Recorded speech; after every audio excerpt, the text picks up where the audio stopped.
buscando que la toquen. Y entonces el tipo le manda la mano o intenta abusar de ella porque es que como ella se vistió así, ella se lo buscó. Eso es una violencia basada en género. ¿Por qué? Porque asume que los hombres están acá y que las mujeres están acá y ellos tienen derecho sobre el cuerpo de ellas.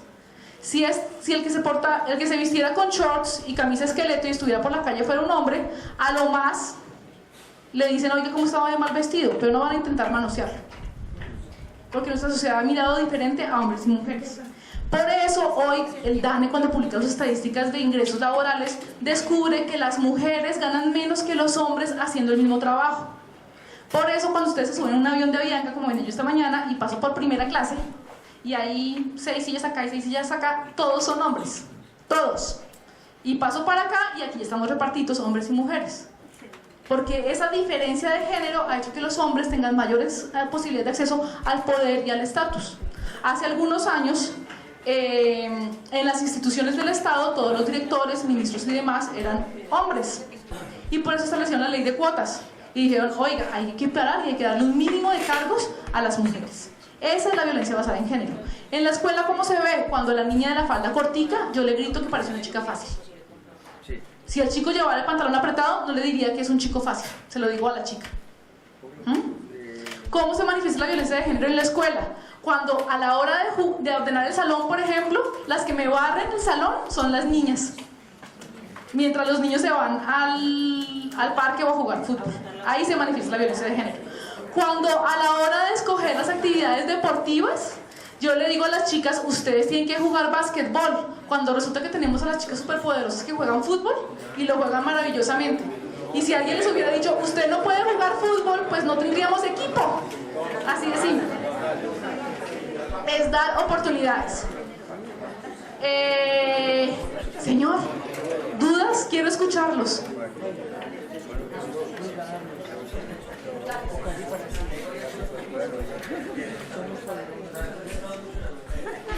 Y dentro de la violencia de género, por ejemplo, cuando los casos de violencia económica, cuando el hombre es maltratado, a veces hay comentarios de que, ay, no, de la cosa es que todos son los niños, a los hombres, que también se tienen que hablar. Y una cosa que no sé, dentro de nuestra religión y también preguntar, es que muchas veces los medios tienen que cuidar sobre lo que se dice del ministerio, por ejemplo. O sea, si los niños están buscando, los adolescentes están buscando todavía su parte de orientación de género o del género, a veces hay más cosas de lo que ellos deberían de recibir esa información. O sea, la verdad es que a cada edad requiere pues una información diferente. Con lo que ha pasado todos estos días, las cosas también se vuelven de moda. A veces el niño ni siquiera, o sea, para vivir, por ejemplo, para los adultos, genera dificultad diferenciar lo que es sexo, género, orientación sexual y todo eso. Y yo, por ejemplo, un niño de tercero de primaria, donde apenas está diferenciando cosas, empezar a diferenciar por ejemplo esos conceptos. Y eso es lo que ha quedado, no sé, o por lo menos yo percibo en el medio. Y que a veces los medios de comunicación, no sé de qué manera, el ministerio tiene que regular, porque estamos hablando de educación formal, educar y comunicar. Y yo veo que no lo siento, que lo estoy haciendo adecuadamente por lo que está pasando en esa parte de... Sí, mira, muchas gracias, profe, eso es cierto. Acá el artículo 14 dice que la educación sexual se tiene que dar de acuerdo a la etapa de desarrollo de los niños y las niñas. Yo no puedo venir a hablar de intersexualidad con el niño de cuarto de primaria que está aprendiendo los ojos, la nariz, la boca y cuáles son sus órganos genitales. Para cada edad hay una información que los niños pueden entender y que es apropiado que entiendan. Yo no los voy a bombardear con información cuando están preparados para ellos. Nosotros estamos en este momento trabajando en la Cátedra de la Paz. Resulta que la Cátedra de la Paz tiene un eje temático que se llama pluralidad y no discriminación, una cosa así. Y estamos haciendo una secuencia didáctica para pensarse el tema de discriminación en la escuela. Discriminación por todas las razones. Por clase social, por género, por raza, por cultura, etc. ¿Cómo trabajaría uno el tema de diversidad en preescolar? Enseñándole a los niños que no todos somos iguales. Que hay más altos, que hay más bajitos, que hay más gorditos, que hay más flaquitos, que unos son buenos para el fútbol y otros son buenos para las danzas, enseñando la múltiple diversidad que hay allí. Yo no empiezo a enseñarles que hay unos que se dicen de hombre y otros de mujer y eso a esa edad no lo entienden y claramente sería confundirlos. Entonces es falso que el ministerio pretenda que instalemos una cátedra con contenidos únicos que vayan desde ese nivel, desde el preescolar.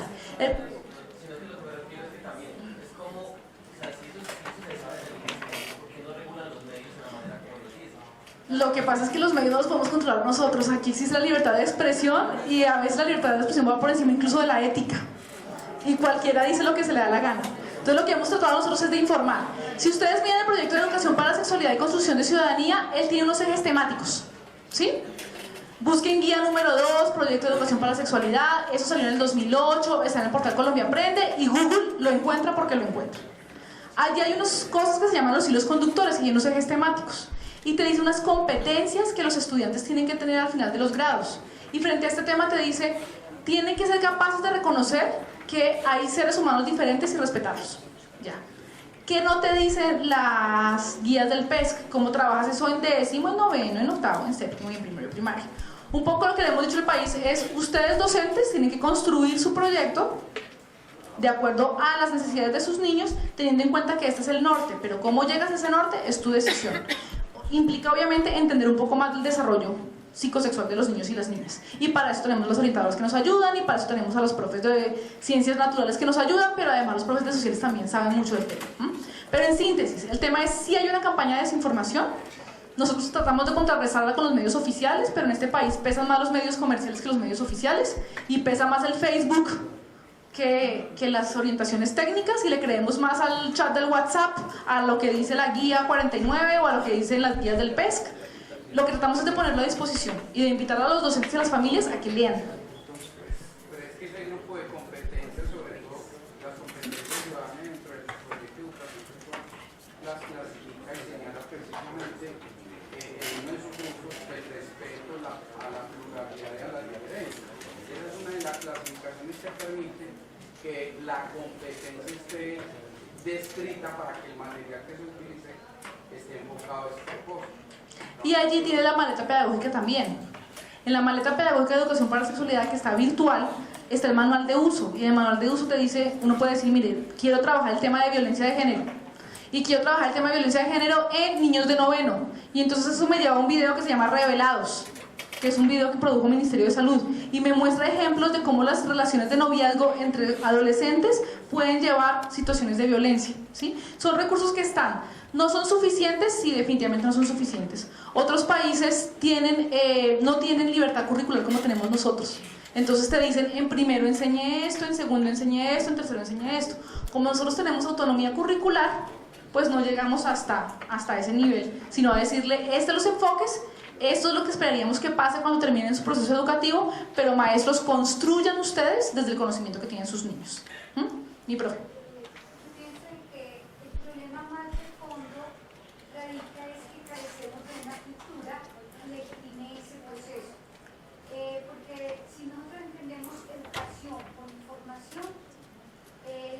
Es insuficiente. Ya ahí empezó a fallar todo porque estamos reduciendo la educación a informar. Fuera de eso, si nosotros nos remitimos a qué es sexualidad, es un estilo de relación. Y de lo que tiene que buscar la sociedad es cómo vivimos para que las relaciones sean sanas, equilibradas. Entonces, por ejemplo, todas estas desmesuras son las compensaciones a una serie de situaciones y que entonces para poderlas soportar las tenemos que legitimar. Entonces la pregunta, pues digamos el punto crítico al que tendríamos que apostarle es cómo crear una cultura que legitime en sí mismo lo que por un acto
cambiar esas tendencias tan segregacionistas o por qué esas nuevas manifestaciones comienzan a tener tanta fuerza y no será que de pronto hemos fallado en los procesos de formación y en la medida como la sociedad está buscando compensar ciertos vacíos que se tienen que expresar de ciertas formas. Entonces la pregunta tendría que ser más hacia ese lado.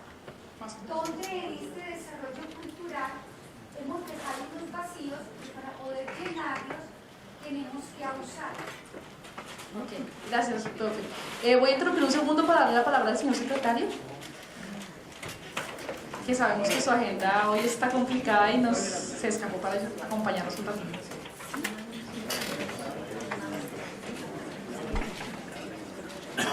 Muy buenos días para todos y para todas. Pues vengo del Consejo de Gobierno en este momento. La intención era estar como desde un principio, porque yo creo que la gran mayoría tenemos las mismas preocupaciones, ¿cierto? De hecho, era comunicándome por WhatsApp siendo desjuiciado en el Consejo de Gobierno, era comunicándome con el doctor Diego como para mantenerme al tanto, porque hoy los medios de comunicación pues todos amanecieron con el mismo tema, ¿cierto? Y hay quien sataniza, hay quien defiende, hay quien... Yo pienso que la postura de la Secretaría de Educación de Antioquia debe ser una postura netamente acordada como equipo de trabajo que somos todos y que podamos... Pero lo que insistía yo en Consejo de Gobierno, porque gran parte del Consejo de Gobierno fue sobre el tema, pues nosotros no podemos hacer una declaración frente a lo que dicen los medios de comunicación, ¿sí? La declaración de nosotros debe ser frente a lo enviado por el Ministerio y tener las claridades suficientes para que sean realmente posiciones oficiales, tanto las del Ministerio y tanto las de la Secretaría. Ayer yo hacía un trabajo de comparación de medios y uno encuentra cualquier cantidad de versiones, una cosa impresionante, ¿sí? Este periódico dice una cosa, este noticiero dice otra, que la ministra dijo que nos tenemos que tirar de una nave extraterrestre, o sea, son mil cosas que uno dice, bueno, ¿y cuál es la postura oficial? Entonces, yo espero que en esta reunión haya habido una claridad frente al tema, y ya le he dicho al doctor Diego que, por favor, me pase un informe por escrito sobre lo condensado en este encuentro y poder nosotros como tomar posición al respecto. Pues sencillamente era darles un saludo y nuevamente, como siempre lo hago, y lo hago con el convencimiento de la causa, es agradecerles a ustedes la presencia en esta mañana, porque la presencia significa la preocupación constante de la mejoría cotidiana en nuestra educación. Muchas gracias. Muchas gracias. Dale un pausa ahí un segundito, ya les muestro eso. Para no quedar con tu intervención. Mi profe, muchas gracias, muy pertinente. Efectivamente, esto es un tema que está atravesado por la cultura, por los preconceptos que tenemos, y las culturas además al interior del mismo país se mueven diferente de una región a otra, ¿sí? Es muy diferente estos temas en un contexto urbano, con un acceso a la información más suficiente, a cómo se da en un contexto rural, a cómo se va en el norte o en el centro del país. Definitivamente estoy de acuerdo contigo, no se trata solamente de conocimientos. Cuando hablamos de desarrollar competencias, hablamos de desarrollar conocimientos, reflexionar sobre las actitudes y reflexionar sobre las prácticas. Yo puedo darle mucha información a los chicos en etapas en las que no están preparados para entenderlo y no voy a hacer nada, incluso voy a confundir más. O puedo acompañar ese proceso de desarrollo mirando cómo se van formando las actitudes y haciendo pequeños cambios. La cultura efectivamente no se cambia con una ley, no se cambia con una norma. Así hemos vivido todo el tiempo. La cultura se cambia en el día a día. La cultura se cambia cuando yo le enseño a las niñas de mi clase que no tienen que dejarse celar de su novio ni imponer formas de vestir o de comportarse porque su novio lo dice. La cultura se cambia cuando yo le permito que los niños y las niñas jueguen juntos y asuman responsabilidades en el cuidado del salón, por ejemplo, conjuntamente, y no doy roles allí diferenciados por mis estereotipos de género. Una de las preguntas orientadoras que está en el documento que les llegó decía que si mi manual asigna roles de acuerdo al género diferenciales. Y lo que pensábamos allí era que ustedes dijeran, oiga, en mi colegio el Día del Amor y la Amistad lo planean los niños solamente, el salón lo barren las niñas, La fuerza la hacen los niños, los deportes de contacto físico son solamente para los niños o a las niñas les deja pensar. Es eso. Es como esa cultura, ustedes la reflexionan al interior de su establecimiento educativo y miran qué aspectos pueden ir transformando cultura. No con la visión de vamos a hacerle caso al ministerio, con la visión de vamos a generar un entorno protector para todos y todas las niñas que están en la escuela, donde hay posibilidades de desarrollo real. Si ustedes leen los perfiles de sus estudiantes, si leen sus manuales de convivencia, en el perfil dice que quieren construir ciudadanos responsables, críticos, solidarios, tolerantes, respetuosos de la diferencia, que aporten a la convivencia, que tengan los más altos valores. Una cantidad de cosas tan bonitas que no se construyen desde el discurso, se construyen desde la práctica y desde el trato con el otro. Antes de definirles violencia por prejuicio, quiero que vean este videito. Esto es Made in Coca-Cola. El anterior era Made in vino chileno, este es Made in Coca-Cola.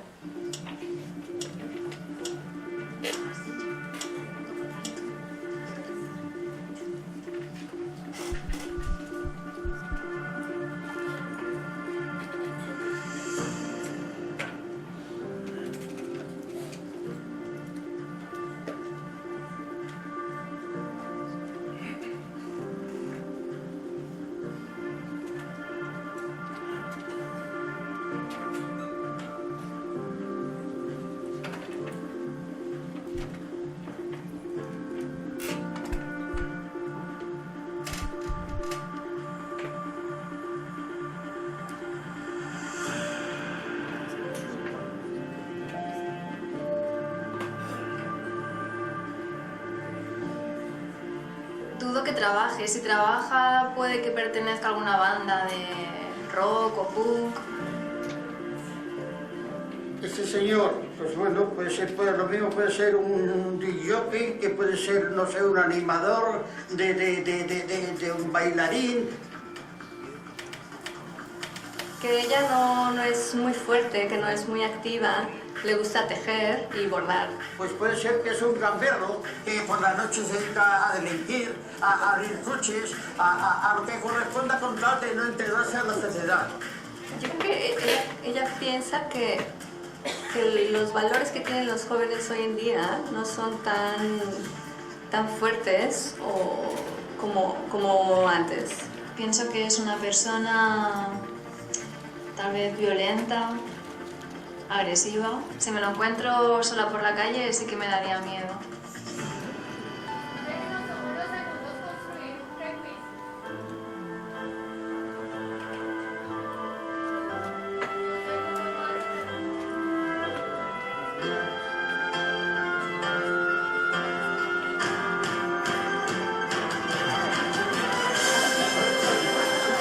Tierra, trágame.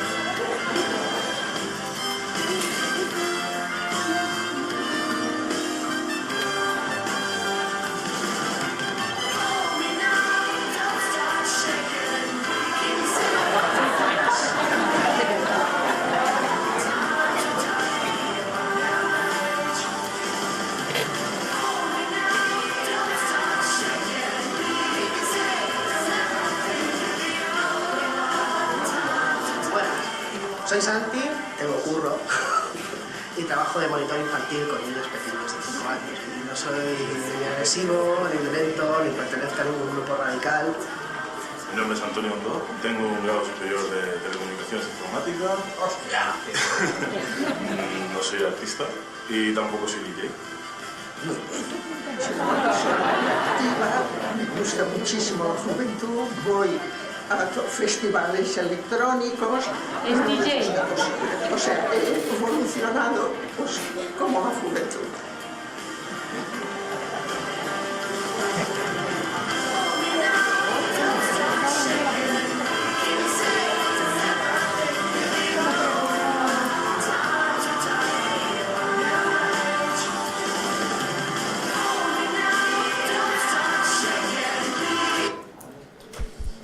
Ese experimento social nos define lo que es la violencia por prejuicio. Todos los imaginarios que nos hacemos, de acuerdo a las experiencias y a lo que la cultura nos ha dicho, por cómo se ve, parece o hace una persona. La violencia por prejuicio en la escuela surge en el marco de, es un talante de hostilidad o de predisposición hacia lo que yo percibo como extraño. Eso que no se ve como yo y como la mayoría de nosotros, yo lo percibo como amenazante y entonces crea una barrera y una cantidad de prejuicios. ¿Cuándo está la violencia por prejuicio asociada a esos temas de género? Cuando el chico al que no le gusta el fútbol, por ejemplo, y no le gusta conquistar las niñas, los demás empiezan a hacerle acoso escolar y a decirle que es gay, porque no te portas como nosotros. Cuando la niña que no le gusta maquillarse y no está pendiente de tomarse la foto con boca de pato en el Facebook, sino que está muy concentrada en los estudios, las otras niñas la excluyen diciéndole que es una nerd, porque no es como nosotros, porque no se comporta o no parece como nosotros. Un llamado a que sus manuales de convivencia reconozcan que la violencia por prejuicio le hace daño no solamente a los niños, sino a la sociedad en su conjunto, y pensemos cómo en esas medidas de prevención y promoción podemos hacer para identificarlas, reconocerlas y transformarlas. ¿Vale? Hasta ahí, ¿cómo les va sus manuales de convivencia? Porque digamos, no estoy tan de acuerdo con estas cosas de la homosexualidad o otros grupos, pues estamos con el homofóbico. Pero es que también eso también pasa, que dicen, ay, homofóbico, no. O sea, la cosa es que las personas tienen diferentes maneras de pensar y se construye el respeto y también hay estereotipos. Si digo no quiere decir que no estoy de acuerdo, estoy de acuerdo. Ok. También eso como que también es en el medio de que hay una polarización de la sociedad Y estamos en un proceso de posconflicto, de reconciliación, donde esa polarización es lo que menos aporta, ¿sí? Cada cual, hoy la idea ha sido darles un poquito más de información, ¿sí? Para que no actuemos y no opinemos desde el prejuicio, sino que actuemos y opinemos desde el conocimiento. Esto es un súper brochazo de información, pero ustedes pueden encontrar, así como encuentran en el Twitter cosas muy light y desinformantes, pueden encontrar en Google cosas mucho más profundas frente al tema. Nuestra misión desde el Ministerio de Educación es darle herramientas a las Secretarías de Educación para que estas a su vez acompañen a los colegios, no es imponer. Hace tiempo alguien nos decía, oiga, ¿por qué no me aprueba este como un manual de convivencia único? Y nosotros le dijimos, no señor, yo no puedo tener un único manual de convivencia, porque el manual de convivencia parte de reconocer el contexto de cada colegio, no pueden poner un manual de convivencia. Ustedes son los que construyen su manual de convivencia de acuerdo a ese proyecto educativo institucional, de acuerdo a esa mirada de estudiantes que requieren, pero con una sombrilla que los ampara, y es el respeto por los otros y el respeto por los derechos humanos. ¿Estamos hasta ahí? Problema que tuvimos con los manuales de convivencia, muchos siguen sin socializarse. Les decimos, firme la matrícula y firma que acepta el manual de convivencia, pero esto tiene 200 hojas que nadie leyó. ¿Cómo podemos inventarnos estrategias para leer el manual de convivencia?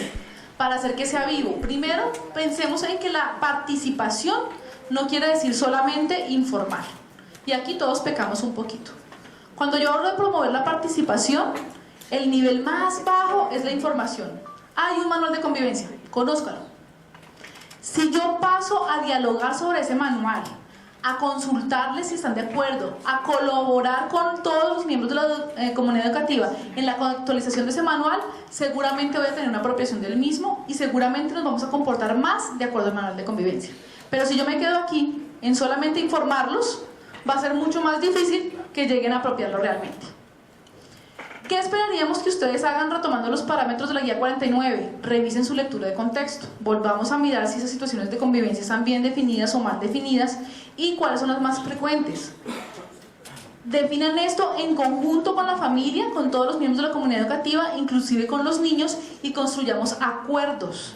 Recuerden, es más fácil si pensamos una disciplina positiva desde el diálogo y desde los acuerdos que una disciplina negativa desde la imposición y la amenaza del castigo. Si fuera por la imposición y la amenaza del castigo, algunos gobiernos del norte de este continente tendrían las mejores condiciones de convivencia, porque tienen pena de muerte y porque tienen unas sanciones súper ejemplares, y no pasa. Los seres humanos no funcionamos como los caballos a punta de premio y castigo, es mucho más complejo que eso. ¿Qué podemos hacer para socializar el manual? Hagan grupos focales, debates abiertos a todas las personas de la comunidad educativa y generemos preguntas. ¿Por qué el uniforme? ¿Por qué este acuerdo? ¿Por qué este compromiso? ¿Por qué esta situación de convivencia es grave y tenemos que atenderla? Podemos hacer también talleres con temáticas específicas alrededor del manual. Podemos hacer encuentros, salidas pedagógicas, convivencias o rutas pedagógicas en las que yo voy pasando por los diferentes temas del manual. Entonces esta semana vamos a hablar de los derechos. y me invento una actividad didáctica para que esto sea propio por parte de los niños y las niñas. Y la otra semana voy a hablar de cuáles son las sanciones, y la otra semana voy a hablar de cuáles son las cosas que hacemos para prevenir, y así. Podemos hacer encuentros grupales, podemos hacer... devuélvete, una. Ya. Pero en ningún caso, devuélvete. Ni ningún acuerdo, ténganlo en cuenta, puede vulnerar derechos. Por más que todos votemos, no podemos vulnerar derechos a la hora de votar. Estos acuerdos deben tener en cuenta los derechos fundamentales. ¿Cómo difundir el manual de convivencia? No se limiten a entregarlo impreso, pueden volverlo carteleras, murales. Hay experiencias muy bonitas, no me acuerdo dónde. Alguien me mostraba su manual de convivencia hecho un cómic. Lo que hizo este comité de convivencia fue decirle a los chicos de 9º, 10º y 11 que volvieran el manual de convivencia un cómic, una caricatura, y que ellos mismos lo socializaran con los más pequeñitos. Y son cosas que realmente hacen que ellos se apropien y puedan entender mejor lo que está allí. Y usar medios escolares, revistas, periódicos, páginas web, Facebook. Antes que pelear con el Facebook, es mejor hacernos amigos del Facebook y ponerlo de nuestro lado a pelear con él. Podemos hacer concursos, expresiones artísticas, píntame cómo es la escuela que queremos, píntame cómo deberíamos resolver los conflictos, píntame cómo sería un estudiante que cumple con sus compromisos en el colegio X, etcétera, etcétera, etcétera. Y sobre todo, informemos familias. Gran parte de la información que hoy está circulando en medios es porque no tenemos canales de comunicación adecuados. Es porque mi manual de convivencia no lo conoce realmente mi familia ni lo invité a construir con ellos. Gran parte de las tutelas y reclamos y quejas que se presentan tienen que ver porque esas familias no fueron partícipes en ese proceso. El llamado es a que los vinculemos no solamente a título informativo, sino en el proceso de construcción. Hasta ahí lo que les quería decir. Yo quisiera saber si se despejaron dudas, si quedaron peor de confundidos, si se van más tranquilos o más intranquilos. Ponemos la carta del ministro. Preguntas. 1 y 2. Dale. Buenos días. Yo siempre he tenido una duda con respecto a la ley 1620 y cuando voy a las capacitaciones del ministerio, de la secretaría, incluso de universidades, siempre me dan respuestas muy diferentes. Y es con respecto a las situaciones cuando son incurridas por un docente, cuando es él el que de una u otra manera afecta la convivencia. La ley en una partecita, en una de las funciones que establece el comité de convivencia, dice, creo que es la primera función, que el comité debe resolver los casos cuando es entre estudiantes y docentes, entre docentes, etc. Pero la ley no explica muy claramente cómo se resuelve esa situación, ¿cierto? Y entonces se deja un vacío porque la ley es muy explícita con los estudiantes, cómo entramos a resolver, pero con los docentes no. Sumado a que los docentes somos servidores públicos, ¿cierto? Estamos regidos por la ley 734. Entonces eso deja muchísimos vacíos que a la hora de intervenir no sabemos, ¿lo hacemos, no lo hacemos? ¿Quién lo hace? ¿Cómo lo hace? Y aún continúo con la duda porque siempre que pregunto me dicen cosas muy diferentes. Primero hay que reconocer que hubo un errorcito. No me acuerdo si es en el decreto o en la ley.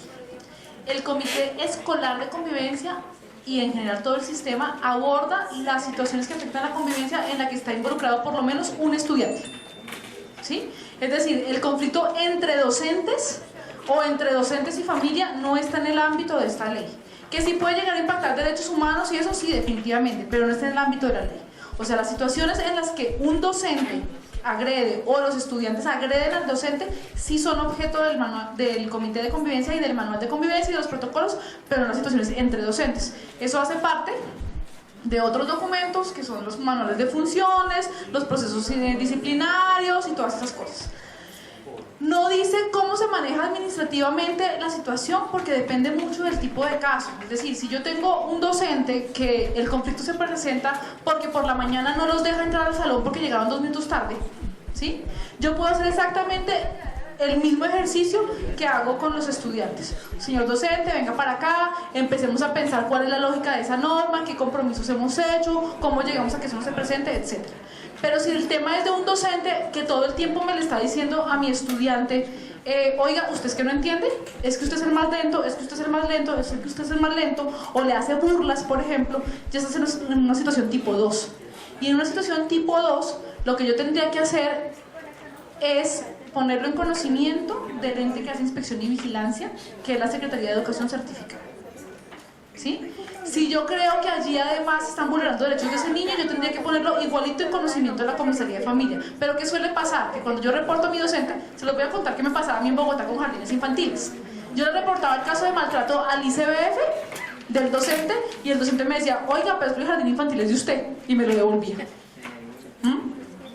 Entonces tenemos que hacer el proceso disciplinariamente, pero si hay lesiones personales y demás, pues obviamente tiene que transitar por fiscalía. O sea, se activa la ruta igual, sino que además yo le agrego el paso de inspección y vigilancia de la Secretaría de Educación certificada. ¿Sí? Si es entre docentes, insisto, no es un tema que está regulado dentro del manual, no es un tema que abarca los protocolos. Eso es otra cosa de la convivencia laboral del establecimiento educativo. ¿Más o menos? Señores. Si hay una lesión personal, sí. Bueno, depende del nivel de incapacidad. Lo que pasa es que las lesiones personales por medicina legal, si mal no estoy, son 30 días de incapacidad. Entonces depende del grado. ¿Sí? De pronto hay una situación que es muy incómoda a veces para las instituciones y es resolver aquellas situaciones que por el docente puedan ser interpretadas como dije. O te voy a decir una textualmente, por ejemplo, X alumno le pega en la nalga a una profesora o un alumno o alumna le coge el miembro al profe. Esa situación espera uno que se puedan resolver internamente por ser competencia del comité, pero uno también debe dejarle claro al docente que hay un presunto delito y que podría, si no está conforme a los mecanismos establecidos por la institución, haga uso de eso, porque cuando el docente se siente vulnerado, ofendido o agredido públicamente, uno no puede decirle venga que esto lo va a arreglar el comité de convivencia. Sí, igual tienes que tener en cuenta la edad del estudiante que está implicado en el caso. A mí me parece que ahí se debe guardar la proporcionalidad en la situación, toda vez que el docente esté dispuesto a hacer una mediación, salvo este concepto con aquello que hay un presunto delito y que el docente también como ciudadano tiene todo el derecho a acudir a los entes competentes.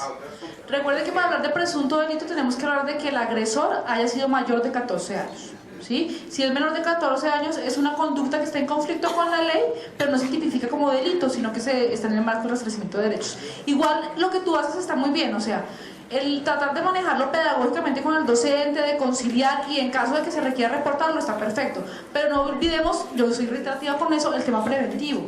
O sea, ¿qué está pasando en mis estudiantes para que el estudiante crea que tiene derecho a tocarle la cola a la profesora? ¿Cómo estamos manejando en el aula el tema del respeto del cuerpo por el otro? Y eso me incluye la profesora, mi compañero, mi novia, etcétera, etcétera, etcétera. ¿Sí? Pero sí, efectivamente podría llegar allá si tiene mayor de 14 años. Les voy a contar otro caso, porque creo que los casos se explican muy bien. Hace unos días llegó un caso de una parte pacífica del país donde la Secretaría de Educación nos preguntaba si era posible expulsar a una niña del colegio porque acosaba sexualmente a su maestra. Me dicen eso solamente. Yo digo, ven, explícame cómo es la situación. Y entonces me dicen que es una niña de 6º grado, de 11 añitos. Entonces yo ahí digo, explícame qué hace la niña. Y entonces me dicen que la niña abraza a la maestra y le manda notas diciendo que es muy bonita, que le gusta mucho y que la quiere mucho. Que la maestra se siente incómoda por esto, porque la niña es lesbiana, además le pone la etiqueta, y que esto es una medida de acoso sexual que requiere que la niña sea expulsada del colegio. Esto pasa y no pasa en un país lejano, pasa en este país y pasó el mes pasado, ¿sí? Por los prejuicios. Lo que yo le pregunto a la secretaría es, pregúntele al señor colegio qué ha hecho para enseñarle a los niños de 6º grado cómo se expresa afecto y en qué situaciones.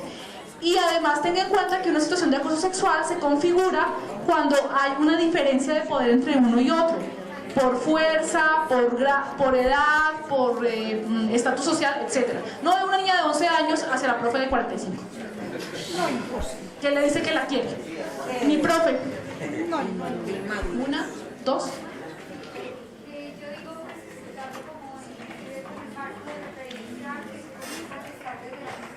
Política que trae, digamos, estas nuevas concepciones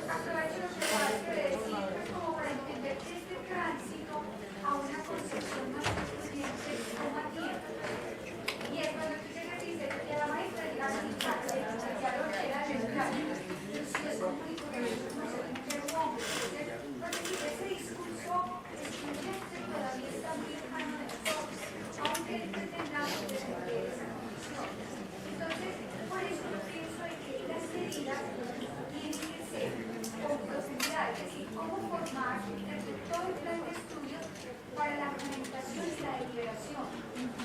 Es decir, cómo acompañar para que nuestros chicos puedan tener una autonomía intelectual y moral, donde no es por miedo o temor a dispersión que se llama norma, que se llama directivo, o la institución de miedo a las instancias exteriores, no, que tú tienes elementos para saber dar cuenta de lo que tienes que hacer y saber responder por ello. Entonces, ¿cómo ordenar todo este proceso? Esa es la formación de la autonomía, con argumentos, con capacidad de deliberación, y no por el pánico. Entonces, vas a salir a los medios, ya te van a poner una tutela. Entonces, usted teniendo claridad que si las cosas no deben ser así, usted dice, no lo hay que sí.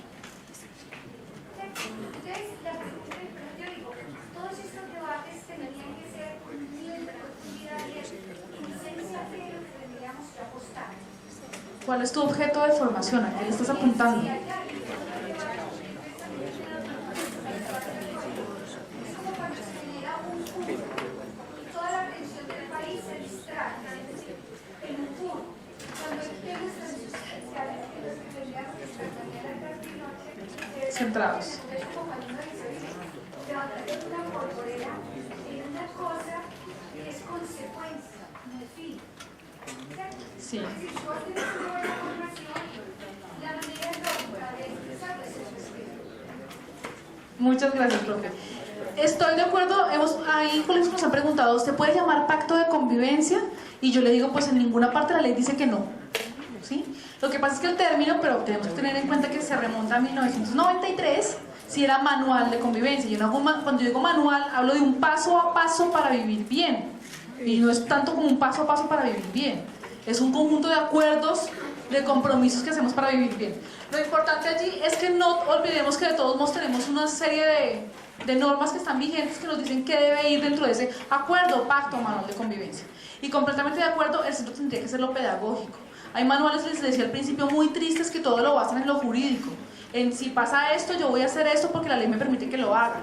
Cuando olvidamos el verdadero sentido de construir en la escuela. Y el manual es una herramienta dentro de todo ese proceso formativo que tenemos para que sea una educación de verdad integral para la convivencia, para los derechos humanos, para la construcción de paz y demás. ¿Vale? Muchas gracias, profe, y me faltaba otra mano. Allá. Pues la pregunta es como de la siguiente forma. ¿Cuál ha sido la posición del Ministerio con respecto a las opiniones del Procurador General de la Nación? Porque es que si bien el Procurador es quien debe en cierta forma, claro que la Corte es como objeto, a través de sentencia, pero hay una Procuraduría quien debe velar por la defensa de los derechos de los ciudadanos, por la Procuraduría. Y entonces, con respecto a la educación sexual, que se debe dar a los niños y jóvenes, hay una posición desde allá muy justa, conservadora. Entonces, la pregunta es, ¿cuál es la posición del Ministerio de Educación Nacional con respecto a los comentarios, entre comillas, del señor procurador? Mira, allí ha habido de todo. O sea, ha habido comentarios a título personal hacia el procurador, pero nuestros pronunciamientos no son frente a lo que dice RCN, Caracol, el procurador, sino frente a nuestra misionalidad y el marco que nos ampara. Frente al tema de la educación sexual específicamente, me gustaría hacer una profundidad allí. Hace unos meses, un colectivo de acá de Medellín demandó la ley 1159. La ley 1159 es la que da medidas para prevenir abuso sexual. Solamente hace eso. Y lo que ellos demandaron es que decía en la ley que la educación para la sexualidad debería darse en la educación media y superior. Eso dice la ley vigente. Y entonces yo dije, no puede ser, si usted está preveniendo abuso sexual, claramente usted tiene que empezar desde los más pequeñitos, no puede ser media y superior. Y hablaba de una cátedra de educación para la sexualidad.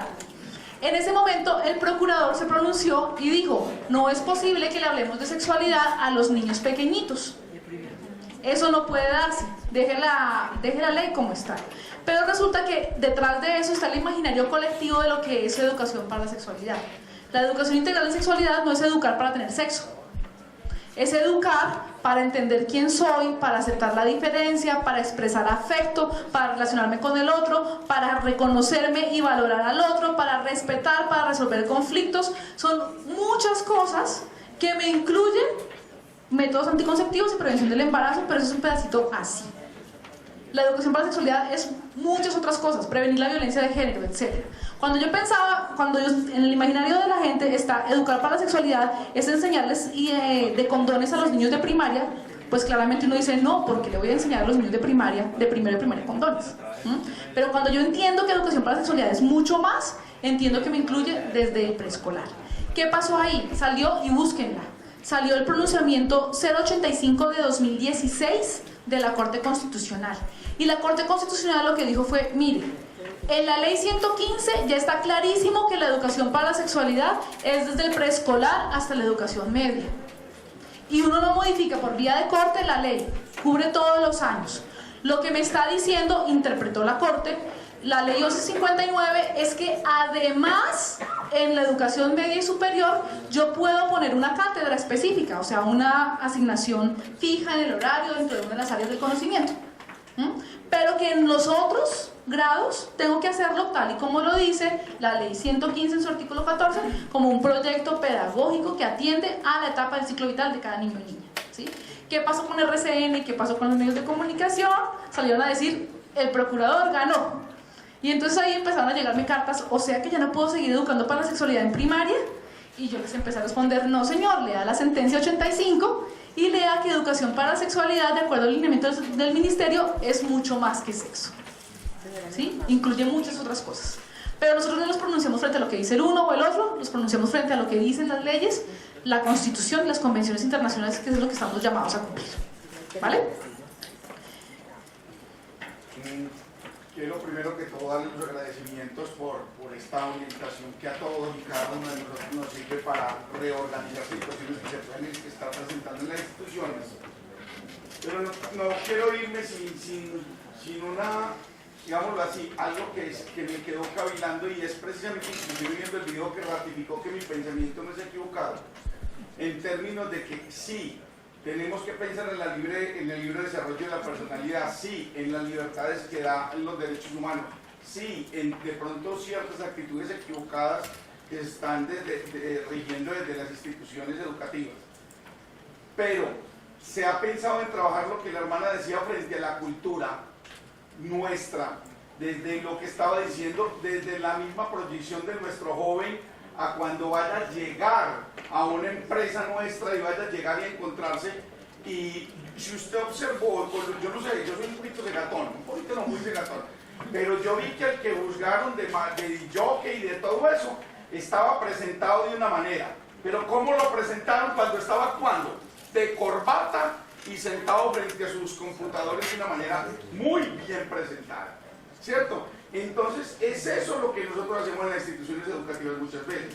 No es el hoy, tenemos que proyectarlo hacia el dónde, hacia el futuro de una cultura que si llega con unas orejas bien grandes por los expansores esos, si llega con 4 tatuajes en la frente, en la cara, en la nuca, en las manos, lo primero que van a hacer es discriminarlo para que ingrese, porque esa es nuestra cultura. Por eso decía que qué trabajo se está haciendo con los empresarios, qué se está haciendo para que entre nosotros sí digamos, ese no va a ser un bloqueo que él vaya a tener, porque muchas veces prima el primer impacto, la primera imagen, ese prejuicio que se acaba de ver ahí sobre inclusive las mismas competencias. Y no nos digamos bobadas, ante 2 personas catalogadas por unas evaluaciones, no sé si gráficas, psicológicas o lo que sea, de más o menos unos mismos niveles de competencia, ¿para dónde echa la empresa? Para donde quien mejor le dé la imagen a la estructura de su empresa. Y ahí no se menciona nada de eso, y estamos formando adolescentes que van para unas universidades y se están volviendo su cuerpo, porque es de él, porque es libre, porque es de todo, se lo están volviendo como les da la gana, simplemente por una imagen que ni siquiera es nuestra propia cultura, que se ha trabajado ahí. Yo creo que la propuesta que hay que trabajar ahí te lo dio la profe acá, y es el trabajar sobre la autonomía, ¿sí? Es como yo educo a ese chico para que tome decisiones sobre su cuerpo, pero decisiones responsables e informadas. Y eso me incluye saber que si yo me hago un tatuaje, ¿a qué me expongo haciéndome un tatuaje? Y si el tatuaje es en la cara, ¿a qué me expongo? Y que si yo me hago una cirugía o no me hago una cirugía o me hago un expansor, ¿qué consecuencias tiene eso? Si eso es reversible o no es reversible. El punto no es no educar, el punto es dónde pones tú el centro. en la norma, en el castigo, en el no puedes, o en darle elementos a los estudiantes para que ellos autónoma y responsablemente tomen decisiones. Y definitivamente eso es más difícil que decirle no lo haga o lo expulso. Es mucho más difícil y es un proceso larguísimo. Ah, no, Ministerio de Educación hasta ya no. Empezamos a crear seres humanos y críticos en la escuela. Y esos esperamos que sean los que el día de mañana sean los dueños de las empresas. Y sean capaces de decir que este señor, aunque sea más bajito que la mayoría de los miembros de mi empresa, o no venga de la universidad más costosa del país, sino una menos costosa, yo lo tengo aquí por méritos y por sus capacidades, y no por el prejuicio que puede existir alrededor de él, ¿sí? Por ahora estamos cambiando cultura con cosas pequeñitas dentro de la escuela, y el centro es eso, es como yo creo capacidad de toma de decisiones sobre los chicos y sobre las chicas, ¿vale? Y tú alzabas la mano.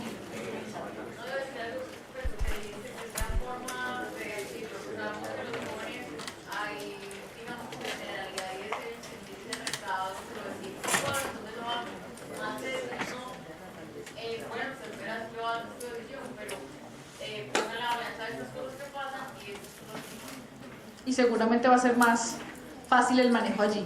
Y ya. Y ya, ok. Los invito a que lean esa comunicación. Es una comunicación que está disponible en la página web del Ministerio. Fue dirigida por el señor viceministro el 1 de agosto, la semana pasada, a todos los rectores y rectoras del país con ocasión de toda esta polémica que se daba en medios. También en la misma página del Ministerio hay una comunicación dirigida a las familias que se han pronunciado también, pues, llevadas por este mar de opiniones y desinformación. La invitación es a que descarguen la comunicación a las familias y ojalá la puedan publicar en un lugar visible si ustedes lo juzgan pertinente. Ustedes son los dueños de los manuales de convivencia o los pactos de convivencia. Ustedes son los pedagogos, ustedes son los que deciden en qué momento y cómo nos encarrilamos en toda esta ruta, pero la invitación sigue siendo la misma. Pongámonos las gafas de derechos humanos y de formar integralmente a nuestros niños, niñas y adolescentes, ¿vale? Muchas gracias. Gracias. Correo. Luisa, bueno, aquí hay dos tareas. Una tarea, el documento de preguntas orientadoras. Me dice la secretaría que aquí se creó un correo donde la idea es que ustedes no los manden. Si hay algún colegio que me diga, oiga, esas preguntas orientadoras no me permiten leer mi colegio, yo tengo otras ideas, otro instrumento, yo lo he revisado con esto y esto me ha permitido ver opciones de mejora y fortalezas, bienvenido. Nos gustaría mucho desde el Ministerio de Educación poderlo conocer y enriquecerlo, que es este. La presentación se la regala la Secretaría de Educación, ¿tengo entendido? O así como las dos comunicaciones. Bueno, la ruta es la siguiente. A este correo ustedes van a enviar el formato de preguntas orientadoras que les vamos a entregar en físico en este momento. Si desean, escanean y envían la información. O yo, insisto, a través de directores de núcleo y secretarios de educación se las voy a enviar junto con las otras presentaciones. Ellos me daron a mí nuestro enlace, que es Luisa, que hoy estuvo por aquí, pero nosotros tenemos un enlace que es Luisa Montoya, que le corresponde, Luisa, es bueno que te conozca. Ella es nuestro enlace al ministerio, en este convenio del que se les habla. Hoy por la coyuntura no hablamos, pero ya están enmarcadas dentro de un convenio. Entonces, Luisa, me parece importante. Buen día a todos y todas. A raíz pues, de la sentencia de la Corte Constitucional, este año se generó un convenio con 5 entidades, donde está la UNPA, el UNICEF, el PNUD, está Colombia Diversa y está el CIPS, con el Ministerio de Educación. Nosotros somos 15 asesores territoriales a nivel nacional, donde estamos acompañando el proceso de la sentencia, el proceso de actualización de manuales de convivencia, y a su vez verificamos que los comités municipales de convivencia pues estén constituidos como lo establece la ley, no solo constituidos, sino que efectivamente pues tengan un plan de trabajo y que estén funcionando. Como le dijo Adriana, pues mi nombre es Luisa Montoya, yo estoy encargada para Antioquia en 7 secretarías certificadas. Antioquia tiene 9, pero hay 2 en apartado que las asume el compañero que está en Chocó, y todo lo hacemos a través de la secretaría. Entonces Luisa es la encargada de esas preguntas orientadoras que ustedes van a enviar diligenciadas, enviarlas al ministerio para que sean fuentes de verificación, que estamos haciendo la tarea. A más tardar, por favor, el 20 de agosto. Van a enviar a este correo las preguntas orientadoras diligenciadas.